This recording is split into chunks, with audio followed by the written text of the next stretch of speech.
Hello' friends, জ্যোতিৰে আশা চেনেললৈ মই আপোনালোক সকলোকে আদৰণি জনাইছোঁ। আজি মই আপোনালোকৰ ওচৰলৈ লৈ আহিছোঁ বৰা চাউলৰ জলপান। তেন্তে আহকচোন চাওঁ আমাৰ অসমীয়াৰ বিহুৰ স্পেচিয়েল বৰা চাউলৰ জলপান কেনেদৰে তৈয়াৰ কৰিব পাৰি। ইয়াৰ বাবে মই লৈছোঁ 300 গ্ৰাম বৰা চাউল। এইখিনি এতিয়া মই ভালদৰে ধুই ল'ম আৰু চাউলখিনি ধুই মই তিয়াই ৰাখিছোঁ আধা ঘণ্টামানৰ কাৰণে।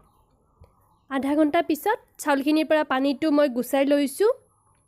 ইয়াৰে পিছত লৈছোঁ ঘি 2 চামুচ, খিচমিচ লৈছোঁ 15 পৰা 20টা মানৰ ভিতৰত, কাজু লৈছোঁ 10-12টা মান, ইলাইচি পাউডাৰ লৈছোঁ আধা চামুচতকৈ কম, এইটো অপশ্যনেল হয়, আৰু পানী লৈছোঁ।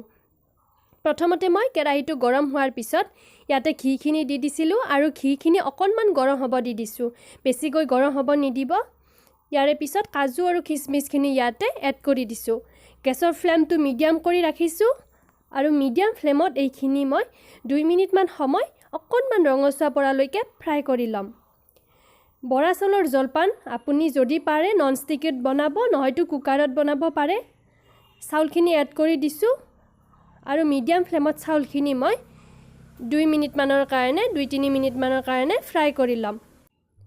বৰা চাউলত বহুত আঠা থাকে, গতিকে আপুনি বনাওঁতে অকণমান সাৱধান হ'ব। যদি তলিত অকণমান লাগি যোৱাৰ দৰে হয় অকণমান পানী ছটিয়াই দিব। ইলাইচি পাউডাৰখিনি দি লৈছোঁ আৰু ইলাইচি পাউডাৰখিনি দি মই মিক্স কৰাই লৈছোঁ। মিক্স কৰা এতিয়া মই ইয়াতে পানী এড কৰি দিম। আপুনি চাউলৰ লেভেলত সমান পৰিমাণে পানী দিব। যিমানখিনি ওপৰলৈকে চাউল থাকে ঠিক একে সমানলৈকে আপুনি পানী দিব। ইয়াতকৈ অকণমানো বেছি পানী এড নকৰিব। মই ইয়াতে এগিলাচ আৰু অকণমান বেছি এগিলাচতকৈ পানী দি দিছোঁ। এবাৰ অকণমান মিক্স কৰাই লৈ লৈছোঁ আৰু গেছৰ ফ্লেমটো একেবাৰে ল' কৰি ৰাখিছোঁ আৰু ভালদৰে সিজিবৰ কাৰণে 15 পৰা 20 মিনিট সময় ঢাকনি দি ৰাখি দিম। কেইমিনিটমান পিছত ঢাকনিখন গুচাই এবাৰ চেক কৰাই ল'ম। প্ৰথমতে মিক্স কৰাই লৈ লৈছোঁ। এইখিনি খুব ভালদৰে সিজি উঠা নাই, গতিকে মই আকৌ ঢাকনি দি কেইমিনিটমানৰ কাৰণে পুনৰ ৰাখি দিম। হৈ গৈছে। এবাৰ এতিয়া চেক কৰাই লৈছোঁ। কেইমিনিটমানৰ পিছত মিক্স কৰাই লৈছোঁ। মিক্স কৰাই মই হাতেৰে অকণমান বৰা চাউল লৈ লৈছোঁ, এনেদৰে চাই লৈছোঁ ভালদৰে সিজি গৈছে।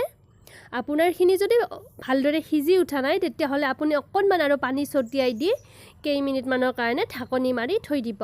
মই গেছৰ ফ্লেমটো অফ কৰি লৈছোঁ আৰু ছাৰ্ভ কৰাৰ কাৰণে বাতি এটাত অকণমান বৰা চাউল উলিয়াই ৰাখিছোঁ।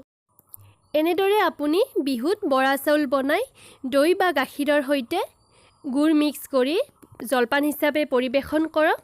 যদি ভিডিঅ'টো চাই আপোনালোকে ভাল পালে তেতিয়াহ'লে লাইক কৰিব, শ্বেয়াৰ কৰিব, লগতে মোৰ চেনেলটোক যদি এতিয়ালৈকে ছাবস্ক্ৰাইব কৰা নাই তেতিয়াহ'লে নিশ্চয়কৈ ছাবস্ক্ৰাইব কৰিব।